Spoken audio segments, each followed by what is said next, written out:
দেশের ৭ অঞ্চলে ঝোড়ো হওয়ার পূর্বাভাস দিয়েছে বাংলাদেশ আবহাওয়া অধিদপ্তর। অধিদপ্তর জানিয়েছে, দেশের ৭টি অঞ্চলের ওপর দিয়ে ঘণ্টায় সর্বোচ্চ ৬০ কিলোমিটার বেগে ঝোড়ো হাওয়া বয়ে যেতে পারে। আজ শুক্রবার ভোর ৫টা থেকে দুপুর ১টা পর্যন্ত দেশের অভ্যন্তরীণ নদীবন্দরগুলোর জন্য দেওয়া পূর্বাভাসে এসব তথ্য জানানো হয়েছে।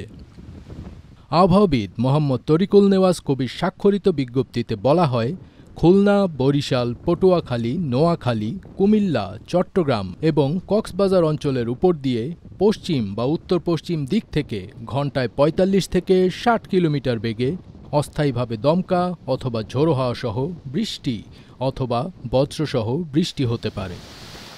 এই পরিস্থিতির কারণে উল্লেখিত অঞ্চলের নদীবন্দরগুলোকে ১ নম্বর সতর্ক সংকেত দেখাতে বলা হয়েছে, যা সাধারণত ঝুঁকি সতর্কতা হিসেবে ব্যবহৃত হয় এবং নৌযান চলাচলে সাবধানতা অবলম্বনের পরামর্শ দেয়।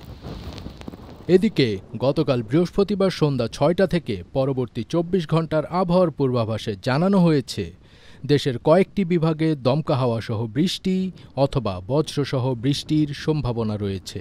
বিশেষ করে রংপুর, রাজশাহী, খুলনা, বরিশাল ও চট্টগ্রাম বিভাগের কিছু কিছু জায়গায় এবং ঢাকা, ময়মনসিংহ ও সিলেট বিভাগের দু-এক জায়গায় বিদ্যুৎ চমকানো, অস্থায়ী দমকা হাওয়া সহ হালকা থেকে মাঝারি ধরনের বৃষ্টি অথবা বজ্রসহ বৃষ্টি হতে পারে বলে জানানো হয়েছে। এছাড়া পূর্বাভাসে আরও বলা হয়েছে, সারা দেশে দিন এবং রাতের তাপমাত্রা সামান্য বৃদ্ধি পেতে পারে। এই প্রেক্ষাপটে আবহাওয়া অধিদপ্তর নাগরিকদের সতর্কতা অবলম্বনের আহ্বান জানিয়েছে।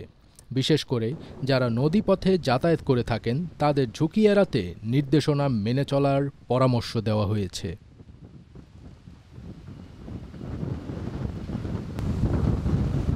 ফজবির তাজ, এটিএন বাংলা।